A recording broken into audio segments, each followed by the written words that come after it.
Hello and welcome to this episode. Now, in this episode, we are going to discuss about the deviation. So, what is meant by a deviation? And a deviation is any activity which is departing from the accepted standards. So, standards can be your systems, procedures, or the expected outcome at the end of your experiment. So if you are not meeting your system, procedure or the standards, then you are deviating. You are deviating from the written procedures. It can be SOP or standard test procedures. So there are two kinds of deviations. The one is called as the planned deviation and the another one is called as the unplanned deviation. So what is meant by planned deviation? So planned deviation is departing from the predefined systems or procedures knowingly that you will not be able to meet that systems or procedures with the certain justifications. And what is meant by unplanned deviations? You are again deviating from the systems or procedures but unknowingly. You never thought of deviating from the procedures, but by accident, because of some errors, you deviated from the standards, procedures, or the systems. And that is called as the unplanned deviations. Unplanned deviation is also known as the incident. So today, in this session, we are going to talk about the unplanned deviation or the incident. So how one can handle or manage the unplanned deviation into the analytical laboratories. And if you want to know this answer, then please watch this entire video so that you will understand end-to-end requirement of handling the unplanned deviation or the incident. So in case if you have come across the incident now, the first and foremost important activity is you need to report the incident. And you may have your own internal SOP on reporting the incident. So you may have to issue the incident form wherein you have to record the details of maybe the product or the processes and any another instruments, equipment that probably you are using during the activity. So once the reporting of the incident is completed, then you have to also understand, whether there is any need of immediate corrections. Now, what is meant by immediate corrections? Immediate corrections is any activity which can further avoid the departing from the predefined systems. For example, if you observe that there is a column leak, you are running an SPLC system and you found that there is a mobile phase leak at your column connections. So it is it is of prime importance to fix the column leakage, and this is called as the immediate corrections, so that the non-conformity that has been observed can be immediately corrected. Now once this is done, then you have to form a investigation team. Now what is the purpose of investigation team and why one must have the investigation team? The purpose of setting an investigation team or forming an investigation team is to allow an unbiased investigation to identify the root cause behind the reported nonconformity or the incident. And then the questions comes that who must be part of the investigation team. Obviously, the person from the same department who has logged an incident must be part of investigation team. And he or she must be an expert or master into that subject areas. One person from QA is must and should be the part of the team. So the another persons like from the regulatory affairs or from the research team can also become the part of the investigation team, so that the investigation can be completed holistically and by understanding the impact on each and every department. So once the investigation team is formed, then you have to choose the appropriate tool for investigation of the root cause. Now, what are the available tools in your hand? You can either select 5-why analysis, or you can select the Ishikawa fishbone diagram, or maybe the fault tree analysis. So it is very important to select only one tool during the entire investigation. You should not jump from one tool to another tool during the investigation, because that will unnecessarily kill your energy and time. So focus on the one tool, one technique during the entire investigation. So identify the tool which you feel suitable in the given circumstances. Now once you identify the tool, then you have to undertake the investigation. And investigation is one of the most important area of the entire incident. The more effectively you can investigate the root cause,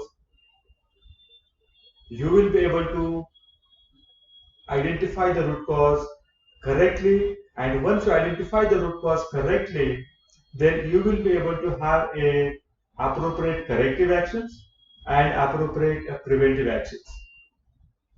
Now just imagine if you do not unfold the real root cause behind the observed non-conformity or the incident. Will you be able to devise a suitable kappa? You will not be. And hence it is very important that the investigation must happen thoroughly and appropriately. So complete the investigation and then devise the kappa. So let us discuss now what is meant by corrective action and what is meant by the preventive action. So corrective action is any action taken to eliminate the root cause behind the observed non-conformity. So what is your non-conformity? For example, you found that the system got interrupted, your HPLC system got interrupted because of the column back pressure.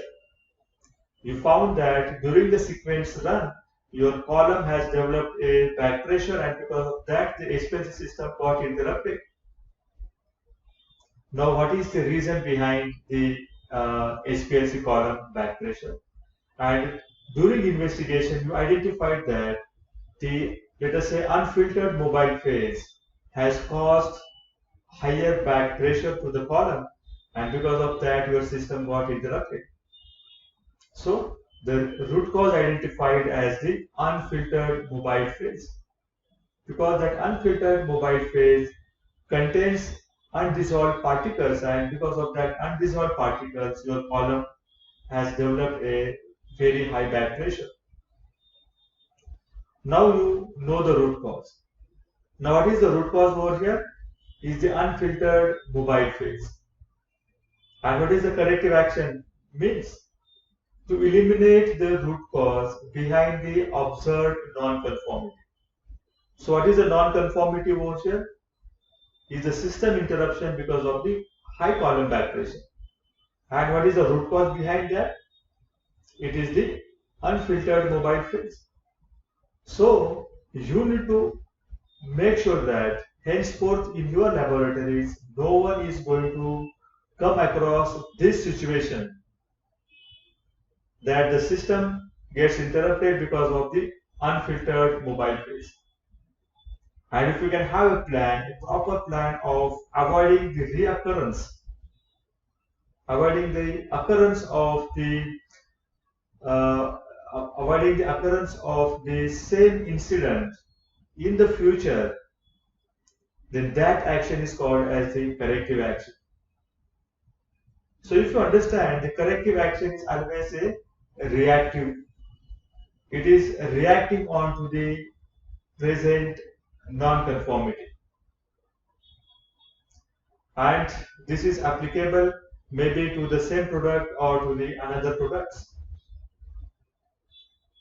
Now if you understand now, so if you want to understand what is the preventive action, then one has to also think about now what are the probable reasons because of which the column can develop a back pressure or the system can get interrupted. And then you will have the more number of root causes which were not observed at the this particular incident. But these are the probable reasons or the root cause to interrupt your HPLC system. And if you are identifying those root causes which are not yet happen into your lab, but there are chances that they may occur if you do not attend them immediately and properly. So, if you want to eliminate the root causes for the potential non-conformities, then you are actually working on to the preventive action. You want to prevent any reasons. You want to prevent this one non-conformity not only because of the unfiltered mobile phase, but there may be 10 another root causes and you want to prevent them happening into your lab, and that is called as the preventive action. So what is meant by preventive action? So preventive action is an action taken to eliminate the root cause behind the potential non-conformities. And hence, you will realize that the preventive action is always a proactive action.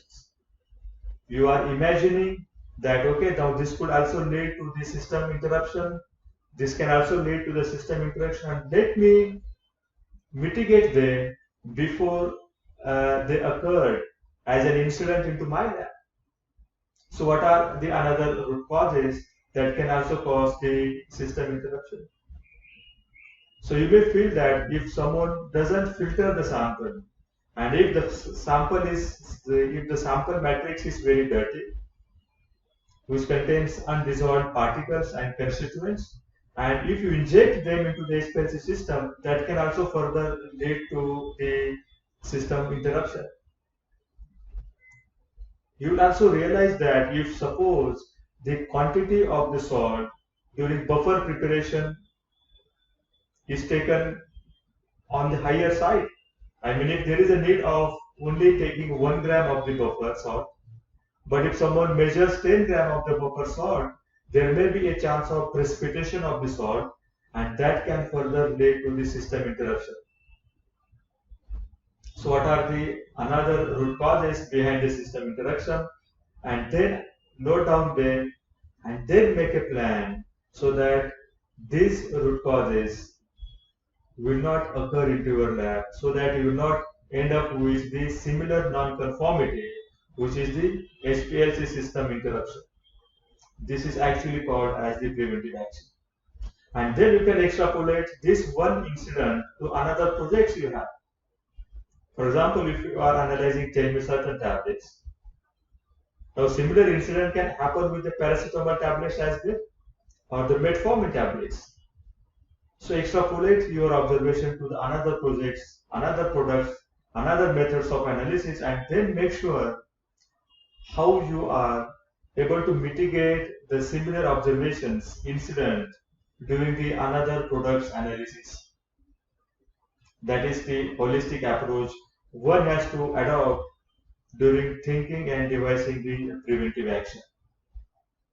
Now once you have the corrective actions and the preventive actions in place, now the more important is the implementation of your corrective actions and the preventive actions. So you must also give a suitable amount of time to implement them into your lab. It can be 10 days or 1 month, or it can be more than that based on the proposed activities or the plan. Now once you confirm that yes, now the kappa is implemented, so someone has to evaluate the kappa.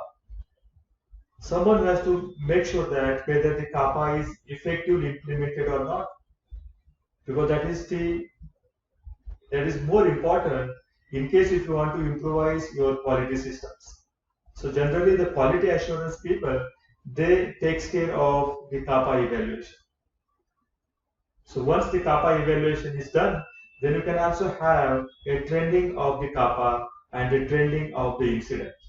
And the trending can be done maybe on annual basis. This trending is very helpful and important to understand the repetitive observations, to understand whether the proposed kappa was really effective and suitable, or maybe to understand whether the root cause identified was a real one or it was a false one. So this is the way the incident in the laboratory can be handled and closed. I hope now you must have got the various stages or the steps one has to consider during handling of the incident or the unplanned deviation. Thank you very much for watching this video, and I will meet you soon with another interesting video. Till then, take care and bye-bye.